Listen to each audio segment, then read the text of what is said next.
बच्चों का थोड़ा सा व्यस्तता के कारण नहीं कर पाए, लेकिन हम लोग चाह रहे हैं, प्लानिंग कर रहे हैं हम लोग बाइबिल यूज़ करने के लिए। उससे फ़ायदा ये है कि जो बाइबिल नहीं पढ़ने वाले लोग हैं वो अच्छा बाइबिल पढ़ते हैं। गिफ्ट तो कोई मायने नहीं रखता, इनाम कोई बड़ा हो छोटा हो, लेकिन सबसे मोस्ट है वचन। और वचन पढ़ने के लिए, वचन पढ़ने के लिए उत्साहित करने के लिए हम लोग ये प्रोग्राम को करते हैं। तो आगे आने वाले दिनों में फिर से हम लोग एक प्लानिंग कर रहे हैं कि हम लोग करेंगे ऐसे प्रोग्राम को। और भी एक सोचना है कि कितने लोगों को अभी तक पता चला है कि हमारा अगले महीना में मतलब जून में, अगला महीना तो मई आएगा, आज तो 28 अप्रैल है, जून में हमारा मीटिंग है पास्टर और लीडर सेमिनार जबलपुर में। कितने लोगों को पता है अभी तक? बाकी लोगों को नहीं पता है। 7 जून से लेकर के 7, 8, 9 3 दिन का हमारा पास्टर और लीडर सेमिनार जबलपुर में है, जिसका रजिस्ट्रेशन फॉर्म हमारे पास आ चुका है, कल आ गया है आंध्रा से बन करके, और वो आपको जल्दी ही हम देंगे। लेकिन सिर्फ वहाँ अलाउ है जो लीडर्स हैं वो और उनकी पत्नी, पास्टर्स और पास्टर की पत्नी, सिर्फ इतने लोगों को वहाँ अलाउ है जाने के लिए। और उस रजिस्ट्रेशन में 500 रुपये आपको फीस भी जमा करनी पड़ेगी। आने जाने का खर्चा पूरा आपका रहेगा। और वहाँ एक दिन घूमने की जो प्लानिंग की गई है जबलपुर में, कुछ जगह है जहाँ घूमने लायक है। वहाँ घूमने का गाड़ी का जो खर्चा आएगा वो आपका रहेगा, है ना। खाना पीना मिशन की तरफ से रहेगा, चर्च की तरफ से रहेगा। बाकी गाड़ी का खर्चा आपकी तरफ से, खाना चर्च की तरफ से, खाना आपको नहीं लेना पड़ेगा, वो चर्च की तरफ से रहेगा, है ना। बाकी खर्चा आपको खरीदना है वहाँ, तो उसका पैसा आपको देना पड़ेगा, ठीक है ना। कुछ आपको चीज़ें अच्छी लगी, मार्केट में जाएंगे, वहाँ मार्केट भी है ना, एक बिग बाज़ार है वहाँ, है ना। तो वहाँ बहुत सारी चीज़ें सस्ती मिलती हैं। बिग बाज़ार है वहाँ जबलपुर की बिग बाज़ार कितने लोग देखे हैं? कोई गए हैं बिग बाज़ार? अच्छा, विकास जी गए, बाकी लोग गए नहीं। वहाँ बहुत सारी, जैसे दिल्ली की सदर है, सदर कितने लोग गए हैं दिल्ली की सदर में? अच्छा, एक ही जगह है, बाकी लोग गए नहीं। दिल्ली के सदर में आप जाएंगे तो वहाँ चीज़ें बहुत सस्ती मिलती हैं। लेकिन इसका मतलब ये नहीं कि चीज़ें लोकल मिलती हैं, चीज़ें भी ओरिजिनल मिलेंगी लेकिन सस्ती मिलेंगी। उसका कारण ये है कि वहाँ होलसेल है ना, वहाँ थोक की दुकान है। लेकिन एक चीज़ें 2 चीज़ें लेने में आपको महंगी पड़ेगी, 1-2 चीज़ जल्दी से देते भी नहीं है, वहाँ थोक में ही चीज़ें मिलती है ना। तो इसलिए वो बिग बाज़ार भी वैसा ही है। तो बहुत सारी चीज़ें हैं वहाँ घूमने लायक है ना। तो उसके लिए भी आपको खर्च करना पड़ेगा। ज़्यादा खर्च है नहीं, लेकिन फिर भी कुछ तो है। लेकिन आप समझ लीजिए हमारे लिए एक पूरा तीर्थ है ना। बाकी देखिए, बाकी संसार के लोग कितना पैसा खर्च करके जाते हैं तीर्थ करने के लिए, है ना। लेकिन फिर भी कोई फ़ायदा उससे नहीं होता। लेकिन आप जाएंगे वहाँ आपको शिक्षा मिलेगी। और हम लोगों ने जो प्लानिंग किया है, वहाँ 8 टीचरों को हम लोगों ने बुलाया है जो अनुभवी टीचर हैं, और लगातार उनके साथ मीटिंगें चल रही हैं जूम में उन टीचरों के साथ कि क्या आपको सिखाना है, क्या पढ़ाना है, क्या अनुभव है उनके पास, उसकी भी बातें चल रही हैं। और कल एक और हमारा जूम मीटिंग है भोपाल से, तो उसमें क्या प्लानिंग बनती है उसके लिए भी युवा में याद रखना। कल हमारा 11 बजे से मीटिंग है। तो बहुत सारी प्लानिंग इन दिनों में चल रही है चर्चों के लिए, है ना। तो उसके लिए आप लोगों को तैयार रहना है, प्रार्थनाएं करना है विशेषकर। और इस मीटिंग में जो मीटिंग होने जा रहा है जबलपुर में, इसमें बहुत ज़्यादा खर्च है ना। आपके 500 रुपये रजिस्ट्रेशन से होगा नहीं, है ना। मान लीजिए यदि 40 लोग यदि आप जाएंगे तो 500 रुपये देंगे तो कितना होगा? 20,000 होगा। लेकिन 40 लोगों का खर्च हम लोगों ने जोड़ा है 50,000।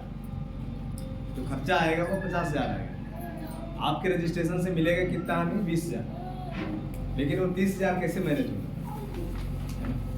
लेकिन आप दुआ करें, है ना। कुछ लोगों को कहना था कम से कम रजिस्ट्रेशन फीस रखिए ताकि सब लोग पहुंच सके, तो हम लोगों ने उसको मैनेज किया है। और ये मीटिंग जो हो रहा है, कोई मिशन हमको कुछ नहीं दे रहा है, ना तो किसी मिशन ने ये मीटिंग रखा है। ये मीटिंग हमने रखा है। हमने मतलब मैं अकेले नहीं, आप सब ने, है ना।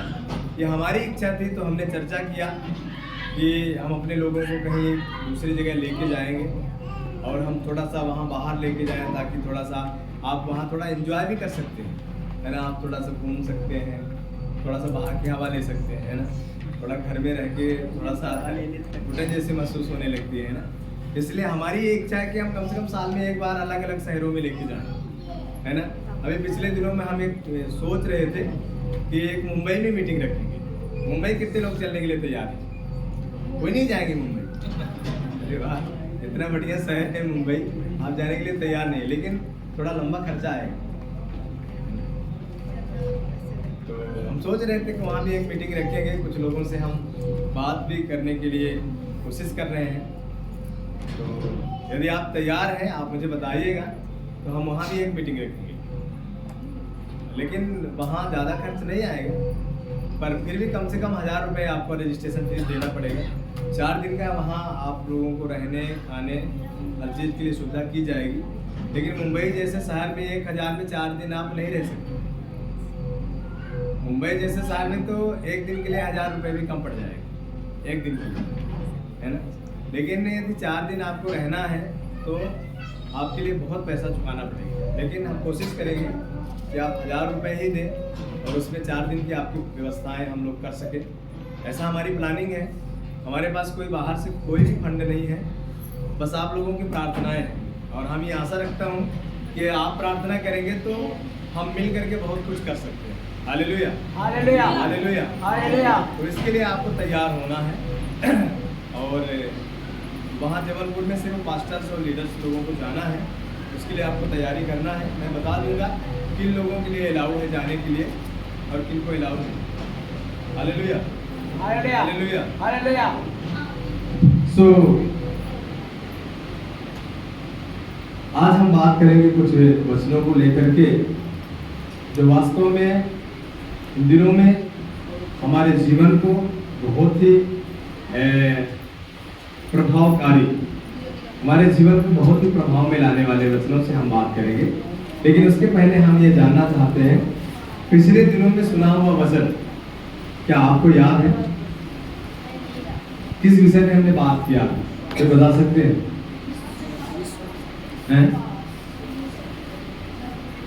किस विषय में बात किया था हमने?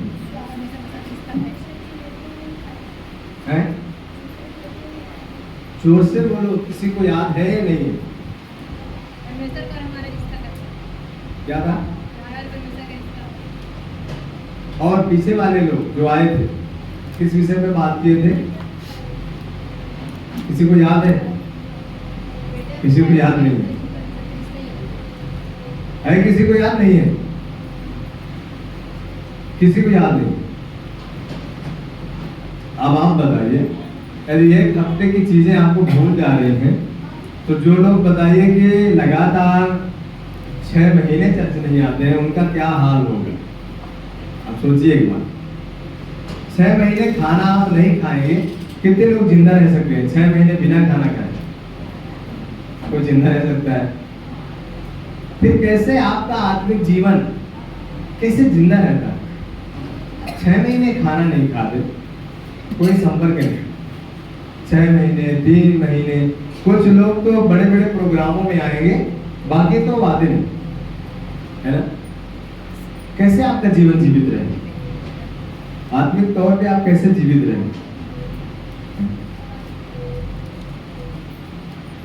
काफी लोगों को एक हफ्ते का वचन याद नहीं है। अभी भी कुछ याद आया? किसी को नहीं आया? किसी को याद नहीं आया? कुछ आया कि नहीं आया? किसी को याद नहीं? क्यों याद नहीं पता? क्योंकि आप सुनते तो हैं लेकिन समझते नहीं। सुनना अलग चीज है, समझना अलग चीज है। और परमेश्वर का वचन इस प्रकार से कहता है, परमेश्वर के राज्य में वचन के सुनने वाले नहीं, चलने वाले धर्मी ठहराए जाएंगे। अब आप सुन करके आप भूल जाते हैं, तो आप कैसे चलेंगे? है ना। आप सुनेंगे फिर उसको भूल जाएंगे, क्या आप उस पर चल पाएंगे? कभी नहीं चल सकते। सुन करके भूल जाएंगे तो कभी आप उसमें चल नहीं सकते। इस प्रकार बच्चों, आप लोगों को याद है किस विषय में बात हुआ है? परमेश्वर का किस विषय में बात हुआ था? अभी याद आया। परमेश्वर के साथ आपका रिश्ता कैसा है? आपका रिश्ता अच्छा नहीं। इसी से ये पता चलता है कि आपका रिश्ता परमेश्वर के साथ अच्छा नहीं। मैं आज एक ऐसे शख्स के बारे में बात करूंगा बाइबल से, जिसका परमेश्वर के साथ एक अद्भुत रिश्ता था। अब आपको ये जांचना है आपका रिश्ता कैसा है। क्यों आपकी प्रार्थनाओं का उत्तर नहीं मिलता? क्यों आप छोटी सी समस्याओं से बहुत ज्यादा परेशान हो जाते हैं? क्यों आपको छोटी छोटी समस्याएं बहुत ज्यादा निराश कर देती हैं? क्यों आपको छोटी छोटी समस्याएं बहुत ज्यादा मजबूर कर देती हैं? कारण क्या है ना? उसके बारे में हम बात करें। परमेश्वर के साथ आपका रिश्ता कैसा है, इस विषय में हम पिछली बार बात किए थे और आज भी हम बात करना चाहते हैं दानिएल नबी की पुस्तक से। कितने लोगों ने दानिएल नबी की पुस्तक पढ़ा है इसके पहले? बाकी लोग नहीं पढ़े दानिएल नबी की पुस्तक। आप लोग बाइबल पढ़ते हैं नहीं पढ़ते? नहीं पढ़ते। बाइबल क्यों नहीं पढ़ते आप लोग बताइए? क्यों नहीं पढ़ते?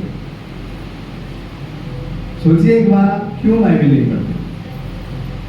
आप रोज खाना खाते हैं। आज कितने लोग बाइबल पढ़ेंगे? आज, बाकी दिन की बात छोड़िए। बाकी लोग आज बाइबल क्यों नहीं पढ़ते?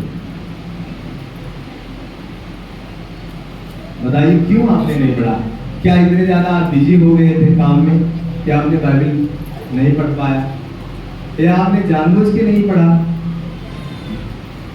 क्यों आपने बाइबल नहीं पढ़ा? ये मेरा सवाल है आपसे। सोचिए एक बार कि आप यदि परमेश्वर के वचनों को रोज नहीं पढ़ेंगे तो कैसे आप उसको समझेंगे, है ना? फिर कैसे परमेश्वर आपको आशीष करेंगे? कैसे आपका रिश्ता परमेश्वर के साथ बन पाएगा? जब आप किसी से लगातार बात करते हैं तो आपका रिश्ता क्या होता है? दिन प्रतिदिन घनिष्ठ होता जाता है। आप ज्यादा उनके बारे में जान सकते हैं। लेकिन 6 महीने में एक बार आप किसी से बात कीजिए, क्या उसको प्रेम कहते हैं? बताइए, क्या उसे प्रेम कहते हैं? फिर आप रोज बाइबल नहीं पढ़ते तो आपका और परमेश्वर का कैसे रिश्ता बनेगा? बताइए। इन दिनों में तो सब लोग अच्छे अच्छे पकवान में व्यस्त हैं। अच्छा अच्छा खाना, अच्छा अच्छा मीठा, अच्छा अच्छा नाश्ता, उसी में सब व्यस्त है ना? पूरा 2 महीने उसी में गुजर जाता है ना? और ये 2 महीने की जो समस्या है ना, पूरा साल आपको निकाल देती है। पूरा साल आपका जीवन अस्त व्यस्त कर देती है यही 2 महीने। आज मैं सुबह सोच रहा था, अब मैं 2-3 दिन कहीं नहीं जाऊँ। कल भी हम 1 बजे रात आए वापस। लगातार इन दिनों में कभी 3 बजे, कभी 2 बजे, कभी 1 बजे रात वापस हो रहे हैं। ना तो अच्छे से नींद ले पा रहे हैं, मतलब ना अच्छा प्रार्थना कर पा रहे हैं, ना वचन पढ़ पा रहे हैं। तो आज ने सोचा 2-3 दिन कहीं नहीं जाए, क्योंकि जब तक आप परमेश्वर के साथ सही तरीके से रिश्ता नहीं बनाएंगे तब तक परमेश्वर कभी आपके जीवन में गूढ़ बातों को प्रकट नहीं कर सकता। Hallelujah, hallelujah. आपका रिलेशनशिप परमेश्वर के साथ कैसा है ना? कैसा आपका परमेश्वर के साथ रिश्ता है? क्या वो घनिष्ठ है? यदि घनिष्ठ नहीं है तो आपको आशीष से नहीं मिल पाएंगे। ये दानिएल जो है अपने साथियों के साथ और भी काफी लोग बदुआई में चले गए। और जब ये बधुआई में गए तो वहां पर राजा का आदेश था कि सबको अच्छे अच्छे पकवान खिलाया जाए। क्या खिलाया जाए? अच्छा अच्छा पकवान खिलाया जाए। लेकिन दानिएल ने क्या कर दिया? मना कर दिया, है ना। आज हम लोग अच्छे पकवानों के पीछे भागते हैं, अच्छा खाना हमें मिलना चाहिए, लेकिन दानिएल ने मना कर दिया। लेकिन जब दानिएल ने मना किया तो जो खिलाने वाले लोग थे वो दानिएल से कहने लगे, क्या कह रहे हैं? खोलिएगा अभी दानिएल की पुस्तक, उसका पहला अध्याय खोलिए, उसका 8वां वचन थोड़ा सा पढ़ेंगे। परंतु दानिएल ने अपने मन में ठान लिया कि वह राजा का भोजन खा करके और उसके पीने का दाखमधु पी करके आप पवित्र नहीं होगा, वो नहीं होना चाहता। ये कौन ठान लिया? दानिएल। दानिएल ने इस बात को अपने मन में क्या कर लिया? ठान लिया। क्या ठान लिया? कि वह राजा का भोजन खाकर और उसके पीने का दाखमधु पीकर आप पवित्र नहीं होगा। Hallelujah, hallelujah. आज हमें और आपको अच्छा भोजन मिल जाए तो हम क्या करते हैं? हम उसको छोड़ते नहीं। हमको ये पता नहीं रहता कि ये भोजन पवित्र है या अपवित्र है, हम सिर्फ खाना जानते हैं, बाकी हम नहीं जानते। आपको ये समझना है कि भोजन में भी शुद्धता और अशुद्धता होती है, और दानिएल ये बात को नहीं चाहता। हालेलुया। लेकिन आगे क्या हो रहा है? आगे इसलिए उसने फौजों के प्रधान से विनती की, फौजी के प्रधान से विनती किया कि उसे अपवित्र ना होना पड़े, उसे अपवित्र ना होना पड़े। हालेलुया। जो खिलाने वाला था उससे उसने क्या किया? विनती कर लिया कि मुझे ऐसा भोजन नहीं चाहिए, मैं नहीं खाऊंगा, मुझे मत खिलाना। लेकिन जो खिलाने वाला था उसको डर था कि यदि इनका चेहरा डाउन हो जाएगा, यदि ये सूख जाएंगे तो राजा हमें क्या करेगा? मार देगा। इसकी डर से वो उसको कहने लगे, नहीं ऐसा नहीं हो सकता, तुम्हें खाना पड़ेगा। यदि तुम्हारा चेहरा उतरा हुआ राजा के सामने गया तो हम मार दिए जाएंगे, हमारा सिर जोखिम में पड़ेगा। लेकिन दानिएल क्या कह रहा है? उसका 12वां वचन पढ़े। मैं तुझसे विनती करता हूँ कि अपने दासों को 10 दिन तक जांच। अपने दासों को 10 दिन तक जांच। 10 दिन तक तो अपने दासों को ऐसे ही खाने दे, साग पात जो है वो खाने दे। 10 दिन तक तू जांच ले, यदि जांच में हम फेल हो गए तो ठीक है, तेरी जो मर्जी होगी वो करना। हमारे खाने के लिए साग पात और पीने के लिए पानी ही ठहराना, पानी ही दिया जाए, है ना। क्या लिखा है? अपने दासों को 10 दिन तक जांच, हमारे खाने के लिए सिर्फ क्या देना? साग पात देना, और पीने के लिए सिर्फ पानी ही दिया जाए, बाकी कुछ भी नहीं चाहिए, कोई पौष्टिक चीज हमें नहीं चाहिए। अब बड़े ध्यान से मेरी बात को सुनिएगा। आज कई बार हम और आप बहुत सारी पौष्टिक चीजों को ढूंढते हैं कि हमें ये चीज मिल जाए, हम इसको खाने से हष्ट पुष्ट हो जाएंगे और हमारे जीवन में बहुत सा ताकत हो जाएगा या सुंदर हो जाएंगे। ये सब तो सोचते रहते हैं। खाना बुरी बात नहीं है, मैं उसके खिलाफ नहीं हूँ कि आप मत खाइए, आप खाइए, प्रभु ने आपको दिया है, खूब खाइए, जितना मर्जी हो उतना खाइए। लेकिन आप ये उम्मीद मत रखिए कि ये सारी चीजें खाने से आप ताकतवर हो जाएंगे या आपका चेहरा अच्छा हो जाएगा या आप सुंदर हो जाएंगे। ऐसा कुछ भी नहीं हो सकता। दानिएल ने इस बात को कहा, नहीं, ये चीजें आप मुझे मत दीजिए, मैं ये चाहता हूँ कि मैं साग पात खाऊं, क्योंकि ये राजा के घर की जो चीजें हैं वो क्या है? आप पवित्र हैं, अशुद्ध है, वो शुद्ध नहीं है, क्योंकि वहां सब कुछ मूर्ति पूजा के साथ किया जा रहा है। समझ रहे हैं ना? सब कुछ मूर्ति पूजा के साथ किया जा रहा है ना। इस बात को हमें ध्यान में रखना। बहुत सारी चीजें हैं जो हम और आप नहीं जानते और हम और आप उसको करते हैं, लेकिन जब तक नहीं जानते थे तब तक करते थे, लेकिन जानबूझ के हमें नहीं करना चाहिए, है ना। अब ये दानिएल यहाँ पर मना कर दिया कि आप मुझे जांच लीजिए, मुझे साग पात दीजिए, मुझे पानी दीजिए। आप में से कितने लोग ऐसा बोल सकते हैं? डर होगा, राजा कहीं नाराज हो जाएगा, मार देगा, है ना। आज तो रिश्तेदारों को खुश करने के लिए हम सब खा लेते हैं, जो भी हमारे सामने आएगा, जो भी हमें देंगे। कुछ लोग तो ये भी नहीं मना करते, मूर्तियों को चढ़ाया हुआ भी खा लेते। क्यों खा लेते पता है? अरे रिश्तेदार नाराज हो जाएंगे, है ना? सही है गलत है? बताइए। रिश्तेदारों को खुश करने के लिए आज लोग जो भी उनके सामने दे देते सब खा लेते। मैंने इन दिनों में एक निर्णय लिया है, कोई भी नाराज हो जाए, रिश्तेदार नाराज हो जाए, परिवार नाराज हो जाए, मैं अकेला जी लूंगा। मैंने निर्णय ले लिया, मैं अकेला जी लूंगा, कोई फर्क नहीं पड़ता। लेकिन मैंने निर्णय लिया है, परमेश्वर के खिलाफ ऐसा कोई भी काम नहीं करूंगा जो परमेश्वर की दृष्टि में बुरा।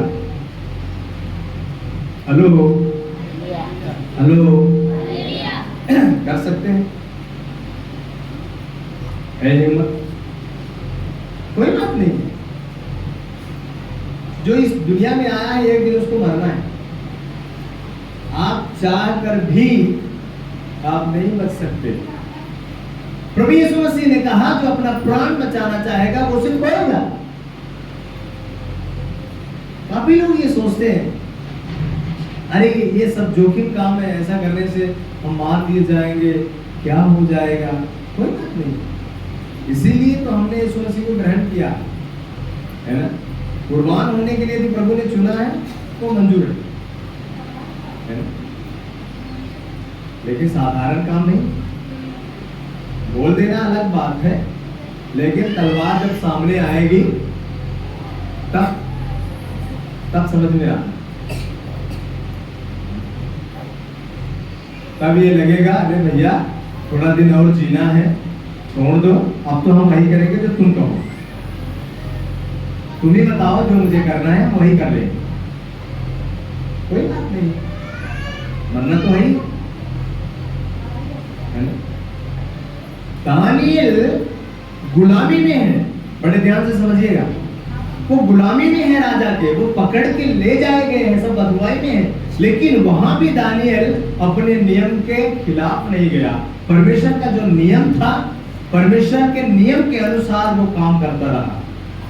उसने कहा नहीं चाहिए मुझे यहाँ का खाना, राजमहलों का खाना मुझे नहीं चाहिए, मुझे साग पात दे दो, मैं परमेश्वर के खिलाफ जीना नहीं चाहता, परमेश्वर के खिलाफ जीना नहीं चाहता। कौन कौन सी चीजें हैं जो आपको नहीं खानी चाहिए, जो आपको खानी चाहिए, आप उसके बारे में दुआ करें परमेश्वर से। परमेश्वर खुद व खुद आपको बता देंगे आपको कहाँ शामिल होना है, कहाँ शामिल नहीं होना है। लेकिन कब बताएंगे? जब आपका रिश्ता उनके साथ बना रहेगा। हालेलुया। तो यहाँ पर ये बातें हो रही है। अब आगे देखिए, अब उसका 15वां वचन पढ़े। 10 दिन के बाद 10 दिन के बाद, अभी 10 दिन के लिए दानियल ने कहा था ना, 10 दिन तक तो अपने दासों को क्या कर जांच ले। अब 10 दिन के बाद क्या हो रहा है, पढ़े। उनके मुंह राजा के भोजन के खाने वाले सब जवान से अधिक अच्छे और चिकने दिखाई पड़े। Hallelujah hallelujah hallelujah. साग पात खाने वाला, नमक रोटी खाने वाला, रोज चिकन मटन खाने वाले से चिकना मुकना दिखाई दिया, है ना। कैसा दिखाई दिया? हाँ, चिकन मटन खाने से आप चिकने नहीं होंगे, परमेश्वर के साथ अच्छा रिश्ता बनाने से आप चिकने होंगे, है ना। आप अच्छा रिश्ता बनाइए उसके साथ। नमक रोटी भी खाएंगे, वो भी उस चिकन और मटन से बढ़ के हो जाएगा, क्योंकि ताकत देने वाला परमेश्वर है ना। उसकी ताकत आपके अंदर आएगी, उसका सामर्थ आपके अंदर आएगा। तो मनुष्य को खुश करने के लिए आप कुछ भी ना करें, है ना। कोई बात नहीं है, साला नाराज हो जाए, जीजा नाराज हो जाए, समधी नाराज हो जाए, मामा नाराज हो जाए, नाराज होने दीजिए। मैंने तो एक निर्णय ले लिया, सबको नाराज होने दीजिए। मैं ये मान लिया हूं अपने आप में, मैं यीशु के साथ जी लूंगा। हम दो ही काफी हैं, हम दो ही लोग काफी हैं। यीशु हमारे साथ है, हम जिंदगी को जी लेंगे, अच्छे से जी लेंगे। दो काफी हैं। कर सकते हैं ऐसा? थोड़ा तो मुश्किल है कि नहीं? ठीक। लेकिन जिस दिन आप जिएंगे ना, उस दिन जो आपके खिलाफ है ना, वो सब आपके साथ आ जाएंगे। थोड़े दिनों तक आपके खिलाफ रहेंगे, बाकी बाद में वो सोचेंगे अरे भाई इनके खिलाफ रहने से कोई फायदा नहीं है, अब तो इनके साथ में चलने से ही फायदा है ना। ये काम परमेश्वर आपके लिए करेंगे। अब देखिए यहाँ पर 10 दिन के बाद जब उनको चेकअप किया गया, राजा के सामने लाया गया, तो जिनको रोज चिकन मटन मिलता था उनका चेहरा थोड़ा डाउन था, लेकिन इनका चेहरा, जिनको साग पात मिलता था खाने के लिए, इनका चेहरा चमक रहा, एकदम चिकने पाए गए, है ना। हमारा और आपका भी जीवन ऐसे ही होगा, है ना। जो लोग उपवास करने वाले नहीं है, जो कभी उपवास नहीं करते हैं, है ना, और जो उपवास करते हैं, उनके चेहरे में और उनके चेहरे में आपको फर्क मिलेगा। उपवास करने वाले लोगों का चेहरा कभी उतरा हुआ नहीं रहता है, और हमेशा चिकने रहते हैं, है ना, कभी उतरा हुआ नहीं रहता, क्योंकि वो परमेश्वर के साथ रिलेशनशिप रखते हैं। और जो उपवास नहीं करते हैं वो खाना के साथ रिलेशनशिप रखते हैं, भोजन के साथ। उनकी रिलेशनशिप सिर्फ कहाँ है? भोजन के साथ। लेकिन जो उपवास करने वाले उनकी रिलेशनशिप परमेश्वर के साथ है। इसलिए इस बात को आपको ध्यान में रखने की आवश्यकता है। अभी इनका ये काम करने के कारण अब परमेश्वर की आशीष देखिए इनके जीवन में क्या हुई। इन्होंने जिस भोजन को तिरस्कार किया, जिस भोजन को खाने से मना कर दिया, अब परमेश्वर का अनुग्रह इनके ऊपर कैसे आया ये आप देखिएगा। अब ये राजा नबूकदनेस्सर जो है, इसने एक स्वप्न देखा, समझ रहे हैं ना, पढ़िएगा उसका अभी दूसरा अध्याय में आइएगा।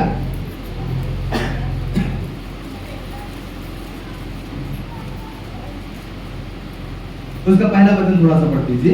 अपने राज्य के दूसरे वर्ष में हाँ नबूकदनेस्सर ने हाँ एक ऐसा स्वप्न देखा, एक ऐसा स्वप्न देखा जिससे उसका मन हाँ बहुत ही व्याकुल हो गया, बहुत व्याकुल हो गया, और उसको नींद न और उसको नींद नहीं आई। ध्यान से समझिएगा, एक स्वप्न देखा राजा और व्याकुल हो गया और उसको नींद नहीं आई। अब सब पंडितों को बुलवाया, सब ज्योतिषियों को बुलवाया, इसको आप पढ़िएगा घर में जाके, बहुत बढ़िया अध्याय है। सबको बुलवाने के बाद अब ये सबसे कह दिया कि देखो हमारे स्वप्न का अर्थ तुम्हें बताना पड़ेगा। और उसने कहा हम स्वप्न नहीं बताएंगे। ज्योतिषियों ने पूछा स्वप्न बताओ, तो उसने कहा स्वप्न नहीं बताएंगे, यदि तुम अर्थ जानते हो तो तुम ये भी बताओ कि स्वप्न क्या है।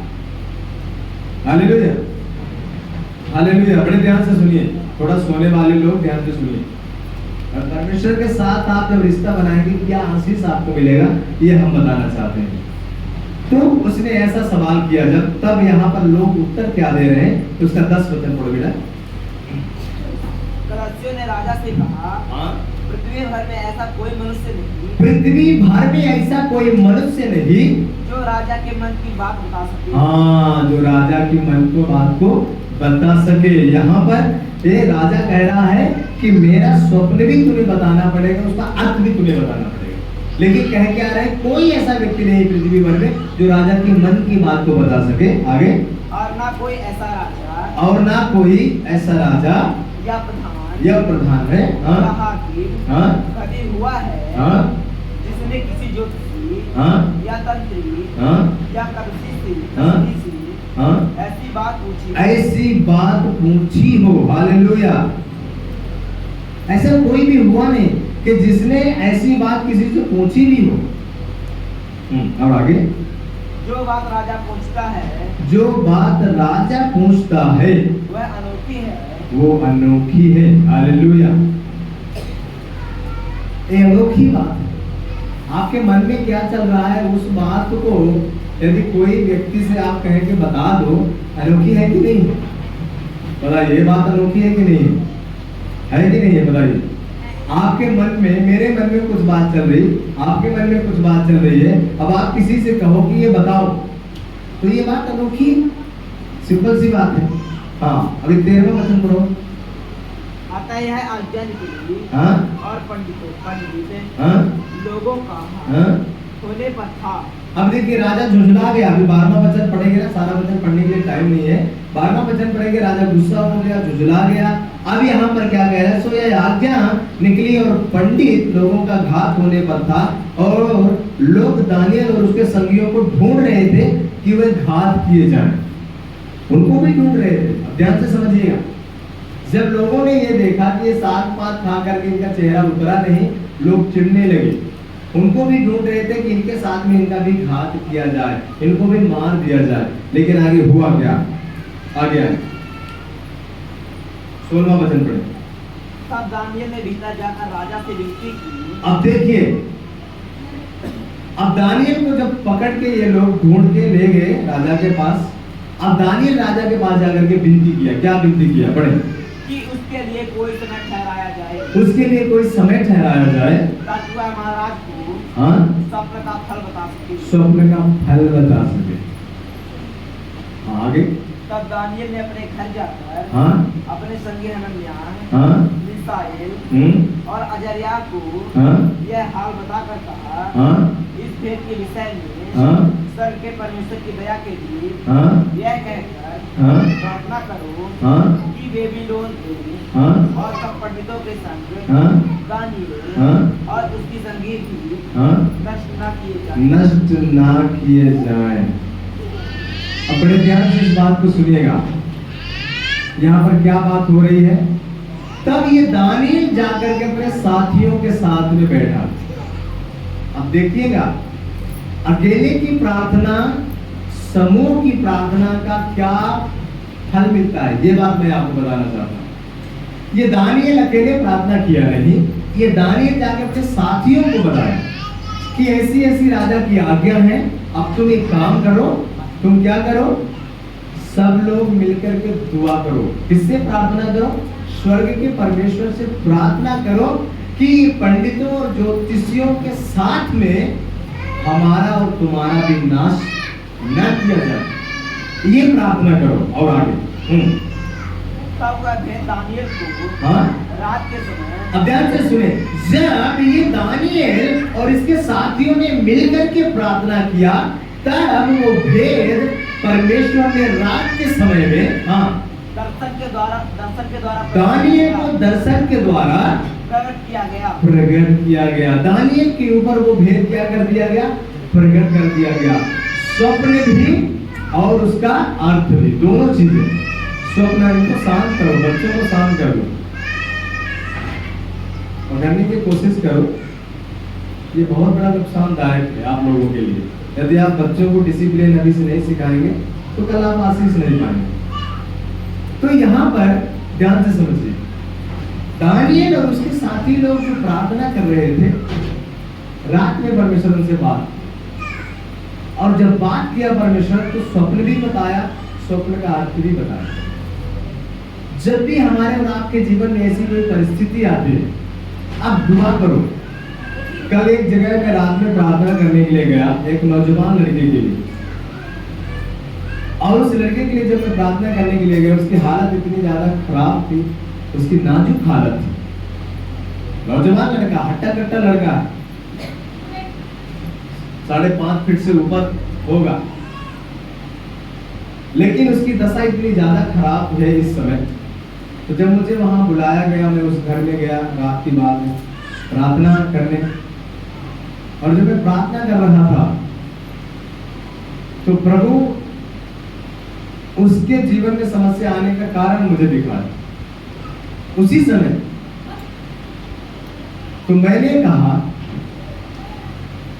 कि प्रार्थना के द्वारा मुझे कुछ चीजें देख पड़ती है और वो मैं आपके सामने प्रकट करना चाहता हूं। मैंने कहा, आप अपने साथियों के साथ में जिस जगह आप पिकनिक के लिए गए हुए थे, वहां पर आपने कुछ अनैतिक काम किया, जिसकी वजह से वहां जो दुष्टात्मा थी वो आपको पकड़ी है। और वो कौन सी दुष्टात्मा है ये भी मैंने बताया। मैंने कहा, वहां पर एक औरत का लोगों ने बेदर्दी से हत्या किया है, और वो औरत जो कोई वहां पिकनिक के लिए जाता है वो उसे पकड़ती है। तो उस लड़के को लड़का हमारी तरफ देख नहीं पा रहा है, नजर नहीं मिला पा रहा है, और वो कहा मुझे कुछ याद नहीं आता। मैंने कहा तुम ध्यान से सोचो। बाद में उस लड़के ने कहा हाँ मैंने किया, मैं वहां गया था अपने लोगों के साथ। और वो बताने लगा जैसे मैं अपनी आंख को बंद करता हूं वैसे उसकी पूरा पायल की आवाज मेरे कानों में सुनाई देने लगती, मेरे सिर की तरफ उसकी पायल की आवाज सुनाई देती। मैं डरता हूं और वो ये कहती है कि मैं तुम्हें काट डालूंगा, और उसके साथ हुआ भी। 1-2 बार पूरा उसने अपने हाथ को भी काट दिया। जैसे ही वो दुष्ट आत्मा उसको अटैक करती है वैसे वो काटना शुरू करता है। पता है क्यों? क्योंकि जब लोगों ने उसे मारा था तो उसको भी ऐसे ही लोगों ने काटा, उस औरत को।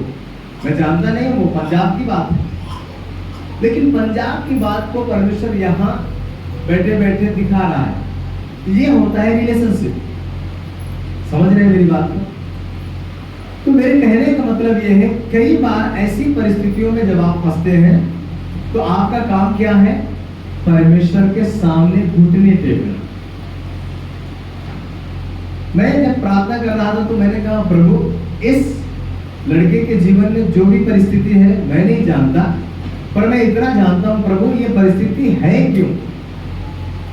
ये मैं प्रभु आपसे निवेदन करता हूं कि आप इसे प्रकट करें। घर के लोग बहुत परेशान। मैं यहाँ जो आपको बताना चाहता हूँ, दानियल के जीवन में जब परिस्थिति विपरीत आई, यदि स्वप्न का अर्थ दानियल को नहीं मिलता, स्वप्न नहीं मिलता, तो दानियल भी उनके साथ में क्या होता? मार दिया जाता, है ना। जब भी परिस्थिति आपके जीवन में आए, कोई भी परिस्थिति हो, चाहे वो मनुष्य के द्वारा हो, चाहे शैतान के द्वारा हो, या कोई बीमारी हो, जब भी कोई बीमारी आपके जीवन में ऐसा अटैक करती है, तब भी आपको जरूरत है परमेश्वर के सामने जाने, है ना। जब आपको कोई रास्ता ना दिखे, कुछ समझ में ना आए, यिर्मयाह की पुस्तक इसी बात को कहता है ना। 33:3 पढ़िए उस वचन को थोड़ा सा। यिर्मयाह 33:3।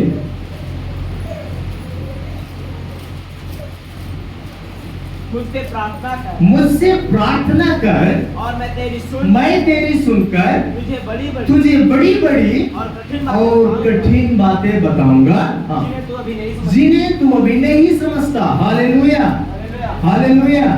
अब यहाँ पर परमेश्वर का वचन कहता है मुझसे प्रार्थना कर, मैं तेरी सुनकर और तुझे बड़ी बड़ी और कठिन बातें बताऊंगा जिन्हें तू अभी नहीं समझता। हालेलुया। जब चीजें आपके समझ के बाहर हो, जब चीजें आपके समझ के परे हो, तब आपको करना क्या है? कठिन बातें जब आपके लिए हो जाए, तब आपको सीधे कहां जाना है? परमेश्वर के सामने, है ना। परमेश्वर के सामने घुटने टेकना और कहना है प्रभु अब ये चीजें मेरे समझ से बाहर, अब इन चीजों को मैं नहीं समझ सकती, मैं नहीं समझ सकता, अब प्रभु आप ही इनका उपाय बताइए, मुझे करना क्या है। दानियल और उसके साथी लोग जाके परमेश्वर के सामने घुटने टेक दिए, और वहां पर क्या हो रहा है? फिर से दानियल में आ जाओ बेटा, दूसरा अध्याय में। तब वह भेद दानियल को रात के समय दर्शन के द्वारा प्रकट किया गया। तब दानियल ने स्वर्गीय परमेश्वर का यह कहकर धन्यवाद किया। परमेश्वर का नाम हाँ युगानुयुग धन्य है, क्योंकि बुद्धि हाँ और पराक्रम उसी के हैं। हाँ, हालेलुया। तब उसने परमेश्वर को क्या किया? धन्यवाद दिया। अब मैं आपको ये बताना चाहता हूँ, दानियल के जीवन में जब भेद प्रकट हो गया तो दानियल ने क्या किया? परमेश्वर को धन्यवाद दिया। हमारे और आपके जीवन में यदि ऐसी कोई बात आ जाए, किसी के मन की बात बताने के लिए कहा जाए, और यदि वो चीज हमें और आपको मालूम हो जाए, तो हम कालर खड़ा करके जाएंगे, हम बताएंगे तुम्हारे मन में क्या है। हेलो, सही है गलत? दानियल ने कालर खड़ा किया क्या? नहीं किया ना। अब छोटी सी चीज यदि लोगों के जीवन में आ जाए ना, तो लोगों का कालर खड़ा हो जाता है। नहीं होना चाहिए। हम और आप है क्या, है ना? कुछ भी नहीं है। अभी दानियल क्या प्रतिक्रिया दे रहा है? आगे पढ़िए ना, पढ़ो बेटा आगे। राजा जब उसका आदर कर रहा है, राजा जब उसका सम्मान कर रहा है, तब क्या हो रहा है? पढ़े आगे। समय और और ऋतुओं को वही बदलता है। हाँ राजाओं का अस्त और उदय भी वही बदलता वही हाँ। बदलता है। बुद्धिमानों को बुद्धि हाँ और समझ वालों को समझ भी हाँ वही देता है। वही देता है। वही गुण हाँ और गुप्त बातों को प्रकट करता है। हाँ वह जानता है कि हाँ अंधियारे में क्या है हाँ और उसके संग सदा हाँ प्रकाश बना रहता है। हाँ। अब देखिए ये परमेश्वर को धन्यवाद इतना ज्यादा दिया, उसके बाद आगे क्या हो रहा है, 24 वचन पढ़े। तब दानियेल ने अर्योक के पास, हाँ जिसे राजा ने बेबीलोन के पंडितों का नाश करने के लिए ठहराया था, हाँ भीतर जाकर कहा, कहा बेबीलोन के पंडितों का नाश ना कर, हाँ मुझे राजा के सम्मुख भीतर ले चल, भीतर ले चल। हाँ मैं फल बताऊंगा। अब मैं उनका फल बताऊंगा। सबसे पहले परमेश्वर को धन्यवाद दिया, उसके बाद कहा पंडितों का नाश मत कर, मुझे राजा के पास ले चल और मैं वो फल बताऊंगा जो राजा ने सुना है, सपने देखा है। आगे अब इसका 26 वचन पढ़े। राजा ने दानियेल से, हाँ जिसका नाम बेलक सस्सर भी था, हाँ पूछा, हाँ क्या तुझ में हाँ इतनी शक्ति है? हाँ। अब देखिए राजा क्या कह रहा है, अच्छा क्या तुझ में इतनी शक्ति है? हाँ उसे फल समेत मुझे बताए। हाँ कि जो स्वप्न मैंने देखा है उसे फल समेत बताए। दानियेल ने राजा को उत्तर दिया, दानियल ने राजा को क्या उत्तर दिया? जो भेद राजा पूछता है, हाँ वह ना तो पंडित, ना तो पंडित, ना तंत्री, हाँ ना ज्योतिषी, ना ज्योतिषी, ना दूसरे भावी बताने वाले हाँ राजा को बता सकते। राजा को बता सके। अभी देखिए ध्यान से सुनिएगा कि बहुत भेद की बातें हम आपको बता रहे हैं। जब राजा ने कहा क्या तुझ में इतनी शक्ति है कि तू मेरे स्वप्न का, जो मैंने स्वप्न देखा उसका अर्थ सहित भेद बता दे, तब दानियल को क्या बोलना चाहिए? हाँ और क्या कलर खड़ा करना चाहिए कि नहीं करना चाहिए? लेकिन दानियल ने ऐसा नहीं किया। दानियल क्या किया, बड़े ध्यान से सुनिए। अब दानियल कह रहा है कि दानियल ने राजा को उत्तर दिया, जो भेद राजा पूछता है वह ना तो पंडित, ना तंत्री, ना ज्योतिषी, ना दूसरे भावी बताने वाले राजा को बता सकते हैं, परंतु आगे भेदों का प्रकट करता, परंतु भेदों का प्रकट करता प्रकट करता हाँ परमेश्वर परमेश्वर स्वर्ग में है, जो स्वर्ग में है। और उसी ने नबूकदनेस्सर राजा को बताया, हाँ लिखा है, और उसी ने नबूकदनेस्सर राजा को बताया है जताया है, बताया है। हाँ अंत के दिनों में क्या क्या होने अंत के दिनों में क्या क्या होने वाला है। Hallelujah hallelujah. दानियल ने कितने ही सरल तरीके से उत्तर दिया। कोई नहीं जानता, पंडित नहीं जानता, तंत्री नहीं जानता, भविष्यवक्ता नहीं जानता, परंतु कौन जानता है? स्वर्ग में बैठा हुआ परमेश्वर इस बात को जानता है कि अंत के दिनों में क्या क्या होने वाला है। वो बात किसको बताया है? राजा को। Hallelujah hallelujah. आपके जीवन के द्वारा कुछ भी हो जाए, कोई बड़ा काम हो जाए, मुर्दा जिंदा हो जाए, बड़े बड़े अद्भुत काम हो जाए, काला खड़ा करने की आवश्यकता नहीं है, परमेश्वर को धन्यवाद देने की आवश्यकता है, क्योंकि ये काम किसने किया? उसने किया, उसका धन्यवाद है ना। ये होना बहुत ज्यादा जरूरी है, बहुत ज्यादा आवश्यक है। और आगे पढ़ते बेटा। तेरा शब्द हाँ और जो कुछ तूने पलंग में पड़े हुए देखा, हाँ वह यह है, हाँ हे राजा, हे राजा, जब तुझको हाँ बालक पर यह विचार आया हाँ कि भविष्य में क्या क्या होने वाला है, हाँ तब भेदों को खोलने वाले ने हाँ तुझको बताया है कि हाँ क्या क्या होने क्या वाला है। क्या होने वाला है। अब यहाँ पूरा चैप्टर है, बहुत सारी बातें हैं, अब इसको पढ़ना घर में। अब ये सारी चीजें दानियल क्या कर दिया? राजा के सामने प्रकट कर दिया। अब राजा की प्रतिक्रिया क्या है? अच्छा 46 वचन पढ़े बेटा, 46 वचन पढ़े। इतना सुनकर जब दानियल ने सारा भेद वहां प्रकट कर दिया, स्वप्न भी बताया, अर्थ भी बताया, इतना सुनकर के हाँ नबूकदनेस्सर राजा ने क्या किया? हाँ बड़े ध्यान से समझिए। बधुआई में आया हुआ लोग, राजा की गुलामी करने वाले लोग, राजा क्या कर रहा है? उनके चरणों में मुंह के बल गिर रहा। हालेलुया। क्यों? पता है क्यों गिरा?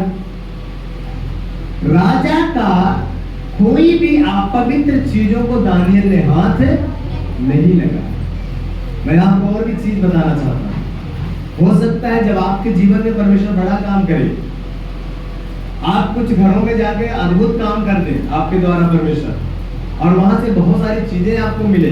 हो सकता है सोना चांदी मिल जाए, हो सकता है बड़ी बड़ी चीजें मिल जाए, हो सकता है आपको गाड़ियां मिलने लगे। जब तक परमेश्वर आपसे न कहे तब तक एक चीज को भी हाथ नहीं लगाना। हो सकता है लाखों की चीज आपको मिलने वाली हो, लेकिन हाथ नहीं लगाना। समझ रहे? क्यों? क्योंकि वो चीजें श्रापित है, उससे आपका कोई फायदा नहीं होगा। उसको बिल्कुल हाथ मत लगाना।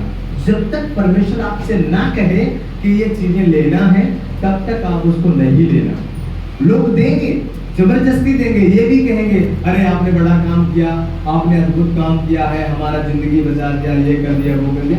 तब भी बोलना है हाँ वो सब ठीक है, परमेश्वर ने किया, उसको धन्यवाद दीजिए, पर इस चीज की मुझे कोई जरूरत नहीं। ऐसा कर सकते हैं? कर सकते हैं, है ना? काफी लोग तो जब तक उनके हाथ में कुछ दिया नहीं जाएगा 5 बार जय मसीह की बोलेंगे, और जब 5वीं बार में उनके हाथ में कुछ पकड़ा दिया जाएगा तब बोलेंगे ठीक है अब हम चलते हैं। क्या ऐसे व्यक्ति आप हैं? सोचना है। मैं आपको बताना चाहता हूं, पिछले दिनों में मेरे मन में एक बात आई। 3 दिन पहले मेरे मन में आया, प्रभु घर के अंदर मिट्टी डालना है, उसका खर्चा मैंने जोड़ा तो मैंने कहा 10,000 रुपए चाहिए। मन में मैं बोल रहा हूं, प्रार्थना नहीं किया। मन में मैंने ये कहा प्रभु 10,000 की आवश्यकता है, क्योंकि इसमें 10,000 की मिट्टी लगेगी। कल 2 बजे मैंने अपने व्हाट्सएप को जब खोला, 7:30 बजे एक मैसेज आया था मेरे व्हाट्सएप, और वहां पर मैंने पढ़ा तो वहां लिखा था ये 10,000 रुपए मैं आपके घर के काम के लिए दे रहा हूं, मेरा उनसे कोई रिश्ता नहीं। मुझे कितना चाहिए था? 10,000। ईमानदारी से मैं बोल रहा हूं। मैंने यही प्रभु से कहा प्रभु 10,000 की मिट्टी उसमें लगेगी, मेरे पास पैसा नहीं। ठीक 10,000 कल 7:30 बजे, मेरा कोई उनसे रिश्ता नहीं, कोई उनसे बात नहीं, कोई फोन नहीं, कुछ भी नहीं। परमेश्वर आपकी जरूरत को जानता है, और ये पहली दफा ऐसा नहीं हुआ। जब जब मेरी जरूरत पड़ी है तब तक परमेश्वर हमारे साथ खड़ा है। मैं आपको बताना चाहता हूँ, जब शद्रक मेशक अबेदनगो को आपके भट्टे में डाल दिया गया तो परमेश्वर ने उनको यदि चाहता परमेश्वर तो बाहर से उन्हें निकाल सकता था, आग बुझा सकता था, आग को ठंडा कर सकता था, लेकिन परमेश्वर ने ऐसा नहीं किया। परमेश्वर ने वादा किया था मैं तुम्हारे साथ चलूंगा, और जब आग के भट्टे में उनको डाल दिया गया तो परमेश्वर के साथ चला। और लिखा है वहां पर, पढ़िए उस वचन को, बड़े ध्यान से पढ़िए, बाद में हम यहां देखेंगे।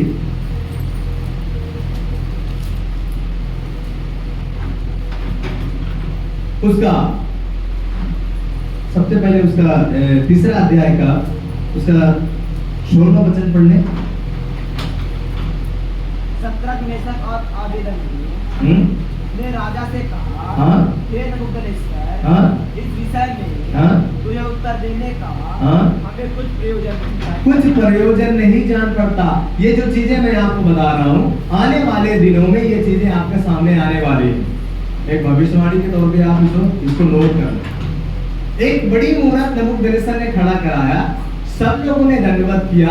जब बारी आई शद्रक मेशक अबेदनगो की तो उन्होंने कहा नहीं करेंगे, और आज्ञा क्या निकली थी, यदि इस मूरत को दंडवत नहीं किया जाएगा तो आपके भट्टे में डाल दिया जाएगा। समझ रहे हैं मेरी बात को? लेकिन इन्होंने कहा नहीं करेंगे। तब राजा ने कहा अभी भी वक्त है, जब सरंगी बजे, बांसुरी बजे, तब तुम लोग क्या करो, दंडवत करो, नहीं तो मार दिए जाओगे, आपके भट्टे में डाल दिए जाओगे। लेकिन हुआ क्या? अब ये उत्तर दे रहे हैं। आप 16वां वचन पढ़ो बेटा। शद्रक मेशक और अबेदनगो शद्रक मेशक और अबेदनगो ने राजा से कहा हे नबूकदनेस्सर, इस विषय में ध्यान से सुने, हे राजा साहब, ऐसा नहीं बोला। क्या बोला? हे नबूकदनेस्सर। हेलो हेलो, है हिम्मत? लेकिन हिम्मत कब आता है? जब पतरस और यूहन्ना का साहस लोगों ने देखा। प्रेम को 4 में पढ़ेंगे तो मिल जाएगा। जब पतरस और यूहन्ना का साहस लोगों ने देखा तो लोगों ने चर्चा किया, ये तो अनपढ़ हैं, ये पढ़े लिखे नहीं हैं, पर इनके अंदर इतनी साहस आई कहां से, इतना ज्ञान आया कहां से, इतनी हिम्मत आई कहां से बोलने के लिए? तब दूसरा व्यक्ति बोला, ये यीशु के साथ रहे। हालेलुया, ये यीशु के साथ थे इसलिए इतना हिम्मत इनके अंदर आ। मैं आपसे कहना चाहता हूँ, यीशु के साथ रहने वाले लोगों के अंदर ताकत आएगा, हिम्मत आएगा, कुछ भी हो जाए वो बोलेंगे। यीशु के साथ रहने के कारण ये हुआ। इस सद्रक मेशक अबेदनगो यीशु के साथ रहने के कारण इन्होंने ऐसी बात कही। 16वां वचन फिर से पढ़े। सद्रक मेशक और अबेदनगो हाँ, ने राजा से कहा, हे नबूकदनेस्सर, ये नहीं कहा हे राजा साहब, हाँ, इस विषय में तुझे उत्तर, हाँ, हे नबूकदनेस्सर, इस विषय में तुझे उत्तर देने का हमें कुछ प्रयोजन नहीं, कोई प्रयोजन हमें नहीं दिखता, कोई प्रयोजन जान नहीं पड़ता। हाँ, हमारा परमेश्वर है, हमारा परमेश्वर, हाँ, जिसकी हम उपासना करते हैं, जिसकी हम उपासना करते हैं, वो हमको उस धधकते हुए भट्टे की आग से, हाँ, बचाने की शक्ति रखता बचाने की शक्ति रखता है। हाँ, वरन हे राजा, वह हमें तेरे हाथ से भी छुड़ा सकता है, वो इतना ताकतवर है। परंतु यदि नहीं किया तो कोई बात नहीं है, क्या है ना, सब पढ़ो। परंतु यदि नहीं, हाँ, तो हे राजा, हाँ, तुझे मालूम होना चाहिए, हाँ, कि हम लोग, हाँ, तेरे देवता की उपासना नहीं करेंगे, तेरे देवता की उपासना नहीं करेंगे। हालेलुया। आएगा समय, आने वाला समय यही है, तब पता चलेगा कितने लोग मसीह में हैं। सब लोग भाग जाएंगे, सब लोग बोलेंगे भैया कम से कम कुछ दिन तो जी लेंगे, कौन मरेगा, है ना? तब लगेगा अरे हम तो आए थे मसीह में इसलिए कि चलेंगे, वहां बुखार नहीं होगा, पेट दर्द नहीं होगा, है ना, सिर दर्द नहीं होगा, ये नहीं होगा, यहाँ तो जाने चली जाएगी, फिर मतलब है क्या है ना? तब समझ में आएगा, है ना?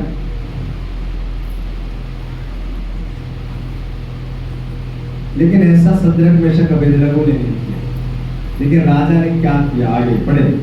आधा देश खड़ी कराई हुई सोने की मूर्ति को दंडवत करेंगे। तब नबूकदनेस्सर झुंझला उठा और उसके चेहरे का रंग, हाँ, सद्रक मेशक, हाँ, और अबेदनगो के प्रति बदल गया। हाँ, उसके चेहरे का रंग क्या हो गया, लाल पीला हो गया। अब किया क्या उसने, उनको आग के भट्टी में डाला दिया। आगे 24 वचन से पढ़े बेटा, 24। तब नबूकदनेस्सर राजा, हाँ, अचंभित हुआ, हाँ, और खड़ा हुआ। हाँ, जब ये तीनों पुरुष आग के भट्टी में डाल दिए गए तब ये राजा क्या हुआ, अचंभित हुआ, घबरा गया, हाँ, और उठ खड़ा हुआ और अपने मंत्रियों से पूछने लगा, क्या हमने उस आग के बीच में 3 पुरुष बंधे हुए नहीं डाले थे? उन्होंने राजा को उत्तर दिया, हाँ, हाँ राजा, सच बात है। फिर उसने कहा, हाँ, अब मैं देखता हूँ कि 4 पुरुष आग के बीच खुले हुए टहल रहे हैं। हालेलुया, ताली बजा के परमेश्वर का नाम करें। हाथ पांव बांध के डाल दिए गए थे, समझ रहे हैं? लेकिन अब आग के बीच में कैसे टहल रहे हैं, खुले हुए, जैसे बगीचे में टहल रहे हो। कितने लोग हैं, 4 लोग। डाला कितने लोगों को गया, 3 लोगों को डाला गया। हालेलुया, डाले 3 लोगों को गया, टहल कितने लोग रहे, 4। अब राजा भी अचंभित हो गया, सब देखने वाले कह रहे हैं बात तो सही है, 3 ही लोगों को डाला था, लेकिन 4 कहां से आ गए? पढ़े। फिर उसने कहा, हाँ, अब मैं देखता हूँ कि 4 पुरुष आग के बीच खुले हुए टहल रहे हैं, और उनको, हाँ, कुछ भी हानि नहीं पहुंच रही है। हाँ, आगे। और चौथे पुरुष का स्वरूप ईश्वर के पुत्र के समान अर्थात यीशु मसीह के समान। Hallelujah, hallelujah, hallelujah. Yeshu Masih हर समय, हर वक्त, हर परिस्थिति में आपके साथ रहने वाला परमेश्वर है। लेकिन क्या आप उसको मौका देते हैं कि वो आपके साथ रहे? नहीं देते। आप तो संसार के लोगों को खुश करने के चलते आप प्रभु को दुखी कर देते हैं, प्रभु को नाराज कर देते हैं कि संसार के लोग नाराज ना हो जाए। और उनको खुश करते करते हम अपने जिंदगी में सारी समस्याओं को ले लेते हैं, सारी समस्याओं को ले लेते हैं। जिस दिन आपके ऊपर समस्या आती है ना, तकलीफें आती है, कोई आपका साथ नहीं दे रहा है ना। तो इस बात को हमेशा ध्यान में रखिए,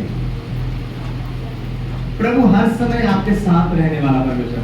अब देखिए, जिस राजा ने सद्रक, मेशक और अबेदनगो को आके भट्ठे में डाला, वही राजा आगे क्या कर रहा है? आगे पढ़ो बेटा।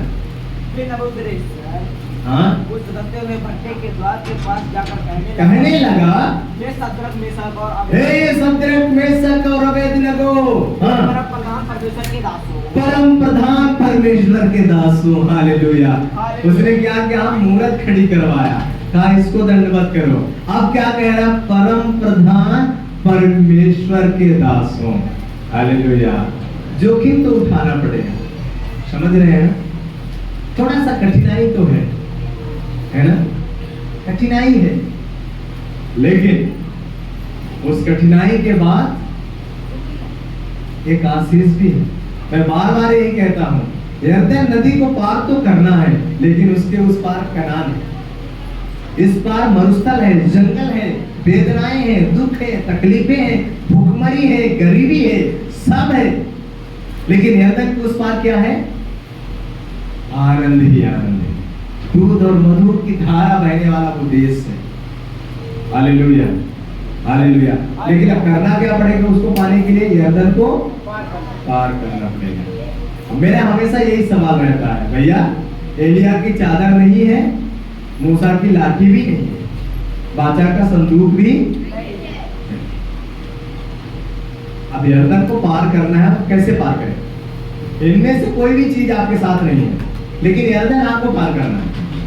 कैसे पार करेंगे? कनान जाना है, स्वर्ग जाना है, समझ रहे हैं? अब कैसे पहुंचना है वहां पर? तो थोड़ा जोखिम भरा काम। अब देखिए यहाँ राजा क्या कह रहा है, पढ़े। निकल कर यहाँ आओ।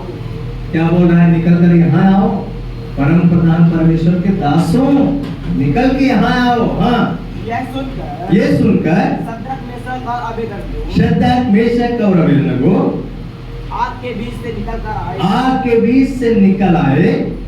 जब अधिपति हाकिम, गवर्नर और राजा के मंत्रियों ने जो इकट्ठे थे उन पुरुषों की ओर देखा, उनकी ओर देखे, तब उनकी देह में आग का कुछ भी प्रभाव नहीं पाया, कोई आग का प्रभाव नहीं मिला, उनके शरीर में कोई आग की लपट तक नहीं गई। और उनके सिर का एक बाल भी ना जला, एक बाल भी नहीं जला भैया, एक बाल भी नहीं जला। परमेश्वर, लिखा है वचन में, यीशु मसीह आपके सिर के एक एक बाल गिन के रखता है। लिखा है ना, आपके एक एक बाल गिने हुए हैं, वचन कहता है। आप मुझे बताइए, जिस बाल का कोई महत्व नहीं है, जब आपके सिर के एक बाल गिर जाता है, कितने लोग हैं उसको एक एक बाल इकट्ठा करके आप उसको तिजोरी में रखता है कोई? बताइए, आप लोग बाल को जब झाड़ते हैं, इतना सा बाल आपको टूटता है, आप उसको तिजोरी में रखते हैं? नहीं रखते ना। परमेश्वर एक एक बाल का हिसाब है, आपके सिर के एक एक बाल गिने हुए हैं। और जिस परमेश्वर ने आपके सिर के एक एक बाल गिन के रखा है, फिर उस परमेश्वर के ऊपर आपका भरोसा कैसे नहीं होता? मेरी समझ में ये नहीं। मैं बार बार उसी बात को रिपीट करता हूं, नथिंग चीजों को, जिन चीजों का कोई अर्थ ही नहीं है, कोई मतलब ही नहीं है, उनको भी परमेश्वर आपके लिए सजो के रखता है। क्यों पता है? क्योंकि बाइबल कहती है कि ये बाल जो है ना, ये हमारे सिर की शोभा है। बाल सिर की शोभा है। और लिखा है बूढ़ों का पका हुआ बाल, सफेद बाल उनकी सिर की शोभा है ना। तो यदि बाल पूरा सफेद हो जाए तो काला करवाने की कोशिश ना करेंगे तभी अच्छा, लेकिन पूरा सफेद हो जाए तब, आधा काला आधा सफेद रहेगा तो चितकबरा बाघ जैसे लगेंगे, है ना, वो सही नहीं है ना। लेकिन पूरा यदि सफेद हो जाए तो अच्छा है, वो अच्छा है, वो एक शोभा है ना। बाल को परमेश्वर इसलिए कीमत रख रहा है क्योंकि आपके सिर की वो शोभा है, इसलिए आपकी शोभा को परमेश्वर खराब करना नहीं चाहते, समझ रहे हैं ना, इसलिए। लेकिन कुछ लोगों के बाल झड़ जाते हैं, उम्र के पहले झड़ जाते हैं, क्यों? परमेश्वर तो नहीं चाहता कि आपके बाल झड़ जाएं, लेकिन आपने खुद उनको झाड़ दिया, महंगी महंगी साबुन लगा के, महंगा महंगा शैम्पू लगा, है ना, महंगा तेल, महंगा साबुन, महंगा शैम्पू लगा के सबके बाल झड़ गए, है ना। आपने जानबूझ के झाड़ दिया, उसमें परमेश्वर का कोई दोष नहीं है। परमेश्वर ने कहा नेचुरल रहो, लेकिन आप नेचुरल नहीं रह पाए। आप यहाँ का सारा केमिकल अपने सिर के ऊपर लगा लिए और उसी से बाल झड़ने लगे, टूटने लगे, तो कुछ लोग गंजे हो गए, है ना। तो ये समझना है आपको, एक एक बाल गिने हुए हैं आपके, परमेश्वर आपको ऐसे छोड़ता नहीं है, इसलिए बड़े ध्यान से समझिए। आगे पढ़ो बेटा। और ना उनके मोजे कुछ बिगड़े, हाँ, ना उनके मोजे बिगड़े, हाँ, ना उनमें जलने की कुछ गंध पाई, ना उनमें जलने की कोई गंध पाई गई।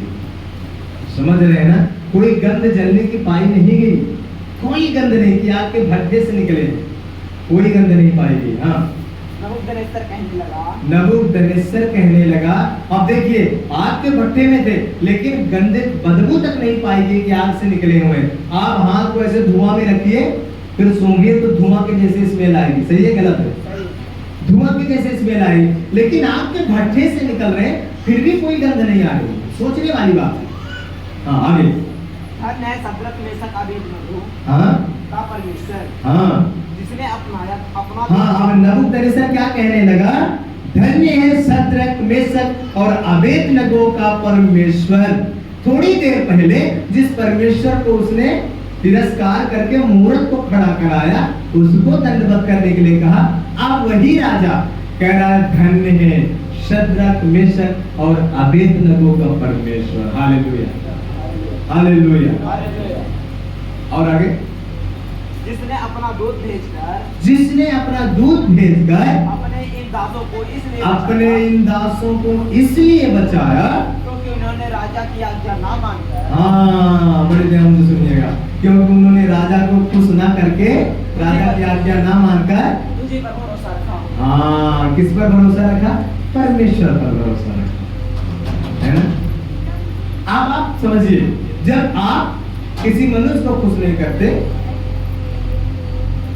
और उसके चलते आप परमेश्वर को नाराज नहीं करते, तब परमेश्वर आपके लिए क्या काम करता है? शद्रक मेशक अबेदनगो यदि सोचते तो सोच लेते कि चलो थोड़ा सा दंडवत कर लेंगे, कम से कम जान तो बच जाएगी, है ना। सही है गलत? क्या करना था बताइए? ज्यादा कुछ करना था, हाथे तो जोड़े के रहा, थोड़ा हाथ जोड़ लेते, है ना। लेकिन उन्होंने ऐसा नहीं किया, उन्होंने कहा कोई बात नहीं, मर जाएंगे अच्छा है ना, मर जाएंगे अच्छा है, लेकिन ये काम हम नहीं करेंगे। एक निर्णय लेना है, आखिरी समय चल रहा है, प्रभु का आगमन बहुत निकट है, बहुत नजदीक, इसीलिए बहुत सारी योजनाएं बनाई जा रही है ना। अब आप लोगों को भी ये निर्णय लेना है, हम जितने दिन भी रहेंगे इस दुनिया में प्रभु, अब हमारा एक ही निर्णय है, हम आप ही के साथ चलेंगे, आप ही की आज्ञा को मानेंगे, जैसा आपका वचन कहता है वैसे ही करेंगे। दुनिया नाराज हो जाए कोई बात नहीं, पत्नी नाराज हो जाए कोई बात नहीं, पति नाराज हो जाए कोई बात नहीं, बच्चे नाराज हो जाए, माँ बाप नाराज हो जाए, जीजा नाराज हो जाए, साला नाराज हो जाए, समधी नाराज हो जाए, भाभी नाराज हो जाए, साली नाराज हो जाए, कोई बात होने दो, कोई फर्क नहीं पड़ता, पर प्रभु को कभी नाराज नहीं। ये ऐसा समय चल रहा है, ऐसा दौर चल रहा है, क्योंकि प्रभु इस बार किसको लेने आएगा? धर्मियों को लेने, समझ रहे हैं ना? पापियों के लिए इस बार कोई जगह नहीं, धर्मियों के लिए। इसीलिए वचन में लिखा है कि परमेश्वर की आंखें धर्मियों पर लगी रहती है, क्योंकि उसी को लेके जाना है ना? तो दूल्हा की आंखें कहाँ लगी रहेंगी? दुल्हन के ऊपर लगी रहेंगी, क्योंकि उसी को लेके जाना है। अभी घरात में बहुत सारी लड़कियां रहती हैं, तो सबको थोड़ी ना देखता है, तो उसी को देखता है जिसको लेके जाना है ना? हम यदि उसकी दुल्हन है तो उसकी आंख हमारे ऊपर लगी रहेगी, है ना? लेकिन दुल्हन का काम क्या है? ऐसे सजना है, ऐसे संवरना है ताकि दूल्हे को पसंद आ जाए, दूल्हा आपको पसंद करे। ये बात आपको समझने की बहुत ज्यादा आवश्यकता है और जरूरत है। हालेलुया। और आगे बढ़िए बेटा। और यह सोचकर अपना शरीर भी अर्पण किया। और ये सोचकर अपना शरीर अर्पण कर दिया। शद्रक मेशक अबेदनगो ने अपने शरीर को अर्पण कर दिया, दे दिया, मार डालो, कोई बात नहीं है, लेकिन हम तेरी मूर्त को दंडवत नहीं करेंगे। हाँ, कि हम अपने परमेश्वर को छोड़ हाँ, किसी देवता की उपासना या दंडवत ना करें। हाँ, अपने परमेश्वर को छोड़ किसी देवता की उपासना या दंडवत नहीं करें। Hallelujah, hallelujah. ये जोखिम भरा काम इन दिनों में आपके जीवन में आ सकता है, और उसके लिए आपको क्या करना पड़ेगा? तैयार रहना पड़ेगा। Hallelujah, hallelujah, hallelujah.